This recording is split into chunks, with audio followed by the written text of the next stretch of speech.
عواطفك دي اقدر اسيطر انا عليها، ان انا بأثر عليك بحاجه معينه وبعدين بسحبها منك. طالع من الشغل زعلان ومتضايق ومهموم، انا عايز المنتج ده اخليه يحس في المنتج بتاعي انه فرحان. اخليه يعمل ايه؟ اخليه اول ما يركب المنتج بتاعي العربيه مثلا.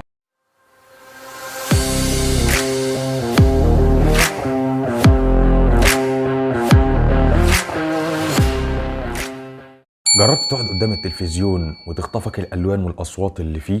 جربت اكيد. جربت تشوف اعلان لممثل مشهور او مغني مشهور وهو بيمسك منتج معين ويقعد يشربه وتسرح معاه؟ طب جربت تشوف اعلان لواحد رايح يركب العربية بتاعته وهو مستمتع، او هو متضايق ويركب جوه العربية ويلاقي الاسترخاء والاستمتاع ويحس ان الدنيا بقت حاجة تانية بمجرد ما شغل العربية وطلع بيها؟ اكيد شفت الحاجات دي. طيب ما سألتش نفسك انت ازاي لما تجرب الحاجات اللي هو بيعملها دي في الطبيعة بتلاقي نفسك مرتاح وسعيد؟ يعني ايه الكلام ده؟ يعني انت مثلا لما تيجي تلاقي نفسك سعيد ومبسوط بتبقى عايز تروح تشتري المنتج ده اللي المغني او الممثل ده هو اللي عايز، هو اللي كان شاربه، وبتحس ساعتها بفانتازيا الحاجة اللي كان بيأديها الممثل ده في الوقت ده. يعني مثلا بتلاقي الممثل ده مبسوط وهو بيشرب المنتج او هو قاعد في المنتج الجديد اللي معروض في السوق. انت نفس الشعور ده بيحصل لك لما بتشتري المنتج ده. ما سألتش نفسك السؤال ده؟ ايه اللي بيحصل ده؟ السؤال ده اكيد انت سألته لنفسك، او انت ما جاش في بالك ان سؤال حاجة زي كده ممكن تحصل.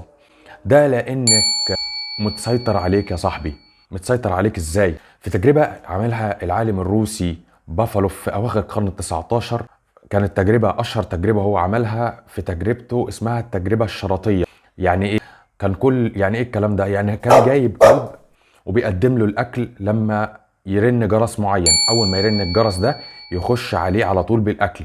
كرر التجربة دي عدة مرات واكتشف ايه بقى؟ ان هو كل ما يرن الجرس ويقدم الاكل للكلب، لعاب الكلب كان بيسيل مع كل رنة جرس. مع تكرار الموضوع ده كذا مرة من غير ما يقدم الاكل، لقى ان لعابه بيسيل. يرن الجرس لعابه يسيل، يرن الجرس لعابه يسيل.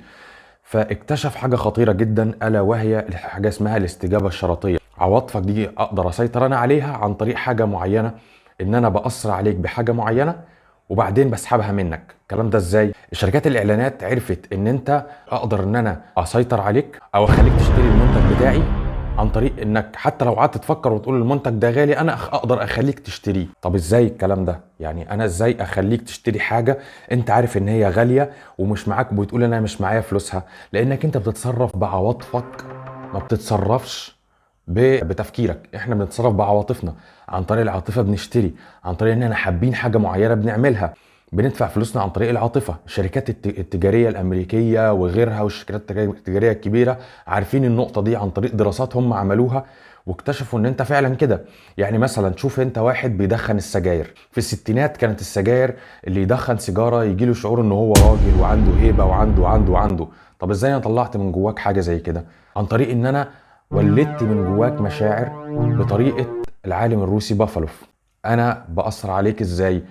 انت بحاول اخليك توصل لعاطفة معينة، لقمة العاطفة دي، واقول لك انا ساعة ما تعمل الحاجة دي او ساعة ما توصل للنشوة والحب لحاجة معينة هتوصلك دي عن طريق المنتج بتاعي. فتقوم انت ما تحسش بالشعور ده. طبعا لما اكرر عليك الموضوع ده كذا مرة واشيل المنتج ده من قدامك، انت طبيعي انت عشان تيجي ترجع سعيد لازم تروح تشتري المنتج ده. عايز ابقى سعيد واحس ان انا ليا هيبه وسط الناس وابقى راجل. طب ليه ما اجيبش سجاير من النوع الفلاني؟ النوع ده بيديني فخامه، بيديني مكانه، بيديني هيبه. طب ليه ما اشتريش مش عارف عربيه من النوع العلاني؟ العربيه دي هتديني مركز. الشعور ده اللي اتولد جواك هو ده اللي اتولد عند الناس كلها. وعشان توصل للشعور ده هم بيبيعوا لك شعور، هم بيبيعوا لك شعور. فعشان اسيطر عليك واقدر اتحكم فيك لازم ابيع لك الشعور ده.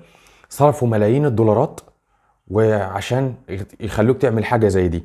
الممثل مايكل جاكسون في التسعينات الناس كلها كانت بتحبه حب شديد. تمام. فهم عشان يبيعوا منتج ملوش علاقة بالغنى والكلام ده كله، بيشوفوا واحد بيأثر في الناس زي مايكل جاكسون ويقولوا له والله انت هتطلع وهتمسك المنتج الفلاني، مع ان هو ما شربوش ولا جربه ولا اي حاجة. مجرد ان هم شافوا واحد بيحبوه وانشكحوا اول ما شافوه وفضلوا حابينه قوي. قالوا لهم ان هو حبكم ده ومشاعركم دي مش هتيجي غير لما انتوا تشوفوا المنتج ده. وبالتالي باعوا ملايين الحاجات من المنتجات دي، اثروا على عقولهم، خلوهم يحبوا ان هم يشتروا الحاجات دي. فانت لو انت معرفتش تتحكم في نفسك في عواطفك، وخليت سعادتك مربوطة بحاجة انت بتحبها، هيتم التأثير عليك من الخارج، سواء من التلفزيون او من او الانترنت او وسائل التواصل الاجتماعي، لانها كلها حاجات هدفها الاساسي انك تدفع فلوس. كل ما هتدفع فلوس كل ما يحبوك اكتر، كل يقدموا لك الغالي والرخيص في ان هم يولدوا السعادة اللي جواك دي، ما تطلعش غير بالمنتج ده. يعني انت بتشوف مثلا اعلان لماركة مشهورة من العربيات، بتلاقي ايه بقى؟ بتلاقي الاعلان ده عبارة عن مثلا واحد جاي طالع من الشغل زعلان ومتضايق ومهموم، وطب انا عايز المنتج ده اخليه يحس في المنتج بتاعي ان هو سعيد وفرحان. اخليه يعمل ايه؟